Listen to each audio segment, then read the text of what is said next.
But I'll say now, I don't know why. I can't explain it. But I'll just suggest. I'll review two books very briefly that suggest answers. Firstly, to the evidence.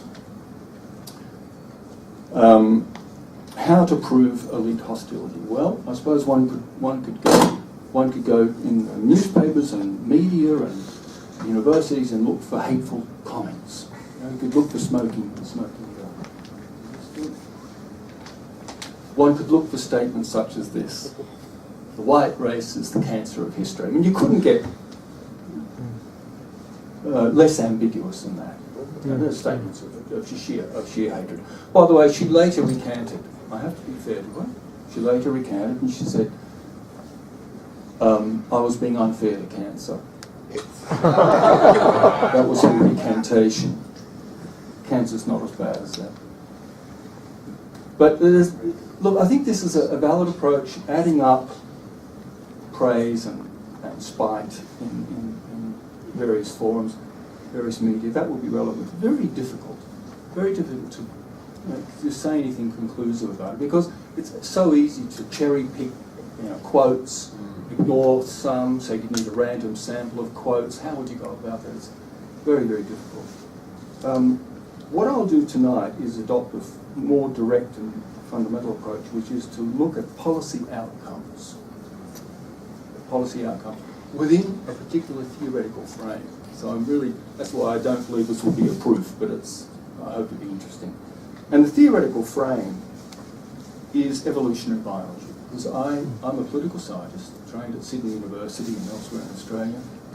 But what is different about my approach is that I treat humans as an evolved species. So we're different to other species, of course, but we are of them. We're of nature. We came from nature. We evolved. And from that perspective, what I like about it is that it keeps things concrete.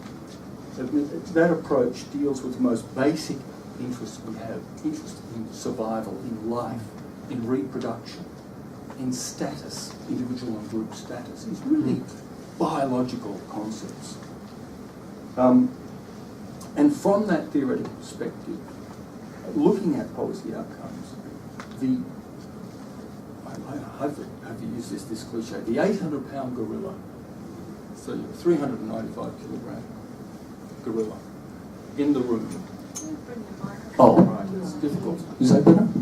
The 800-pound gorilla in the room is the replacement, the wholesale replacement, the rapid replacement of Western populations and then being driven to minority status in the not too distant future by immigration policies allied with multicultural policies.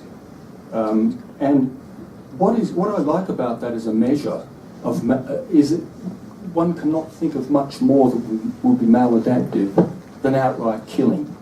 So driving a population of any species, driving its relative numbers down, and what counts in Darwinian evolution is relative fitness. It's not absolute numbers, it's relative fitness. Driving it down is a hostile act. It can be easily seen as hostile.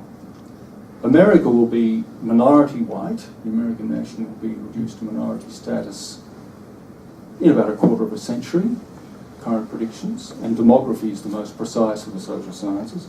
Australia is heading in the same direction, belatedly. Britain is heading in the same direction, Holland, and so on. So, from that, standing back as if we're Martians coming down to Earth and we're looking at humans as an evolved species, we see this happening. The natural question is, why? Well, it certainly didn't come from the people. This is not a bottom-up demand. Please, we want to be diversified and replaced in our historic territories. This is an act by elites. So, I take that as strong, not conclusive, but strong evidence of hostility. But I can go to one concrete example. Now, Greg Sheridan is, I think he's seen as a conservative journalist, certainly a senior journalist in the Murdoch empire, on the flagship newspaper, The Australian, and Mr. Sheridan has been a long-standing supporter of diversifying Australia. He's been a very strong advocate of that. And he just recently came out with an article where he said Anglo-Australia's racial and ethnic identity has been supplanted by immigration. I think he's being just descriptive there. It's being rapidly supplanted, replaced, displaced. Australia has been completely transformed. I don't think that's accurate, but I think he's hoping a bit. Yes, it has been transformed, but not completely. Anglo-Australia is gone forever. I think he's being a bit hopeful. What I'm trying to indicate is his hostility, not the reality of what he's saying. And then he came out with this extraordinary statement: Australia has undergone a benign cultural genocide. Is that an oxymoron? Benign genocide? So when late colonial Australians, inspired by social Darwinism, thought that the best outcome for Aboriginal Australians was, for them to sort of shuffle off this mortal coil, sort of disappear, would they have used the word benign genocide? I don't even think they would have used the term benign genocide. But here we have it. And he's not alone. He's not alone. One doesn't have to go far to find this loving leader that we had, this man who cared deeply for us, who wrote Anglo-Saxon Australia is dead. Well, I mean, he might mean that descriptively, but can you imagine a multiculturalist such as this saying that about any other people? For example, any immigrant group that comes in and would some decades after the flow stops, will assimilate. In a way, it will disappear. One could say the original Greek immigrants are not really Greek anymore. One could say Greek Australia is dead. One could say, Italian Australia is dead because they're assimilating and so on. But no one would be so rude, certainly not a sensitive, high-minded multiculturalist like Mr. Malcolm Fraser. But when it comes to Anglo-Australia, he stated that as a moral imperative. Anglo-Australia is dead, and he's putting his stake in the heart.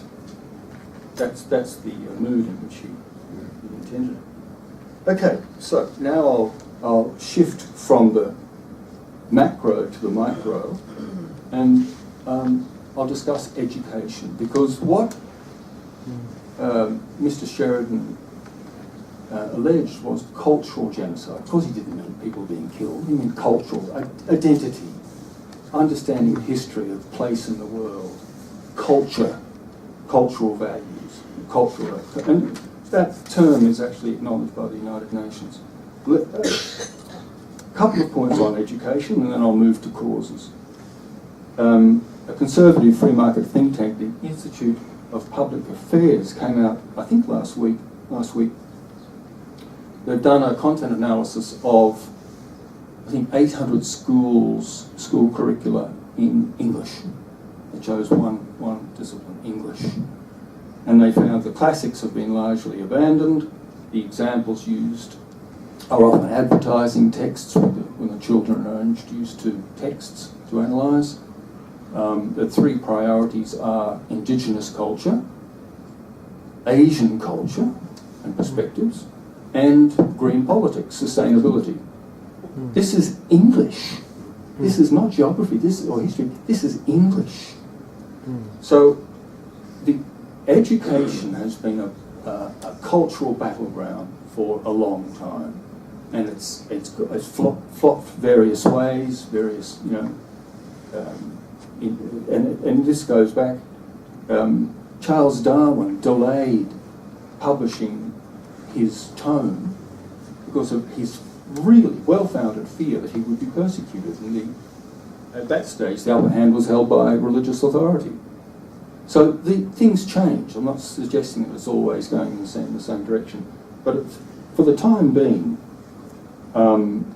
we have, I think, the upper hand is held by those who show some hostility towards the nation, our culture, anyway.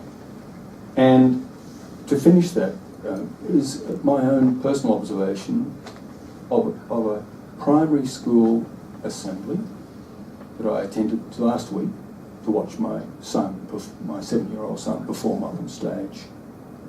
And I'll just run you through what happened. And each item of what I'm saying is unexceptional. It's as unexceptional, perhaps the last one is. But put together, it forms a strong pattern that confirms the IPA's report. The meeting opened with a little girl in my son's class, acknowledging country. It wasn't a welcome to country, it was an acknowledgement of country, which I find quite appropriate. It was a component of my own acknowledgement, quite appropriate. But only one people were acknowledged. The nation, our pioneers, our founders, ignored. Ignored. Our religion, ignored.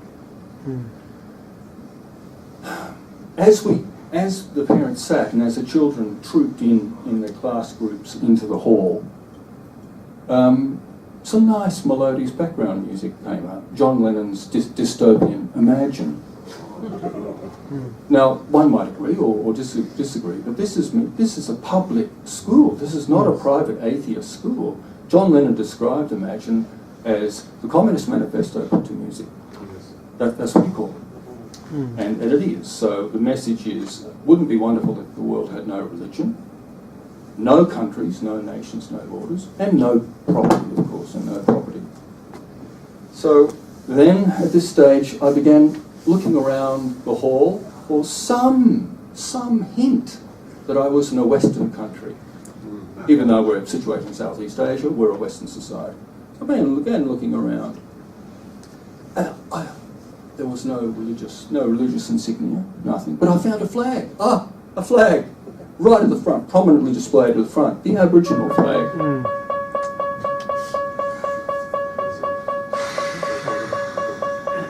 Not mine this time. The Aboriginal flag, fine, by the way. I think it's a striking flag, but there was not the national flag. There was no national flag. So I think that there's a strong pattern developing. Now, I'm going to discuss causes. I'll be suggesting causes. And the first I'll go to... Excuse me, this will go on for a few minutes. I think it's the vision bell. And then stop. Maybe you should stop for a couple of minutes unless you want all this happening while you speak. I'll see if I can plough on. I'll try and plough on. This is an occupational hazard. We're in Parliament House, and this doesn't mean that they want us to rack off. It simply means that this is what they do for a living. I'll try. Maybe I should do something else to amuse. Might be a gremlin playing a piano. David Brown is a political scientist. When he wrote this book about 10 years ago, he was at Murdoch University, and his just some points to draw from this, and then I'll discuss. In Australia, the majority, he comments, is variously called white, British, and Anglo-Celtic. So majority has an ethnic designation.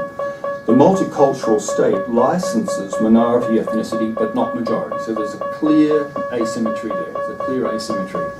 So before that, there was another asymmetry. The state licensed majority ethnicity, so it licensed the historic nation, the historic Anglo nation, but not minorities. Minorities were welcome as individuals, but not their corporate identities. No, that's obvious. We were Australia was an assimilationist state, assimilationist society, until it began to soften gradually from the 1970s through. But now, multiculturalism is in full flush, and it licenses, which means it approves, supports, applauds minority ethnicity, but not majority. It does the opposite with majority ethnicity. That's called, it's treated with political correctness. Multiculturalism states sometimes subordinate the majority. That's precisely what he says. Sometimes it goes further than that. Multicultural states actually suppress, push down the majority and subordinate them. I think that's an understatement. when I compare multicultural societies in Asia, for example, Malaysia is a multicultural state before Australia was, when you compare that with Western multiculturalism, every Western multicultural form of multiculturalism is in effect an ethnic hierarchy. It's an ethnic hierarchy in which majority ethnic expressions are discouraged and minority ones are encouraged. So I think he's underestimated that. Now the second book I'll just go to, make this quick. This is, for me, a master text. So I find this a far weightier text than David Brown's, although David Brown's is a case study on Australia. Eric Kaufmann's is a case study of the rise of Anglo-America. It's a case study on America, going back about 150 years. So it's the rise and fall of Anglo-America. By that it means white Protestants. White Protestants. And his thesis is, it's a Harvard University Press book, about 10 years old. It's in the mainstream. It's not challenged by mainstream theorists in sociology. He himself teaches in sociology and political science at London University. And I'll just run you quickly through his thesis. Cosmopolitanism, left radical, post-ethnic, very important point. It's not an ethnic phenomenon. This was not an ethnic war or conflict in some way, the fall of Anglo-America. This was a post-ethnic, secular, radical movement he calls cosmopolitanism. And it took over elite culture in the United States, beginning, very small beginnings in the late 19th century and concluding around 1950. In anthropology, cultural anthropology, that had happened by 1940. And with the discipline of history, sometime in the 40s. So different disciplines in the academy were basically captured by the left during this period, about mid-century. And he sees the student uprisings of the 1960s as sort of the equivalent of sneezing when you have a cold. Of course, the virus is caught far before that. I'm giving away my negative take on this. So what he puts forward is a Gramscian model of cultural warfare. Gramsci was an Italian communist, very bright communist who was imprisoned by I think by the fascist authorities. I think it was the fascist regime at that stage.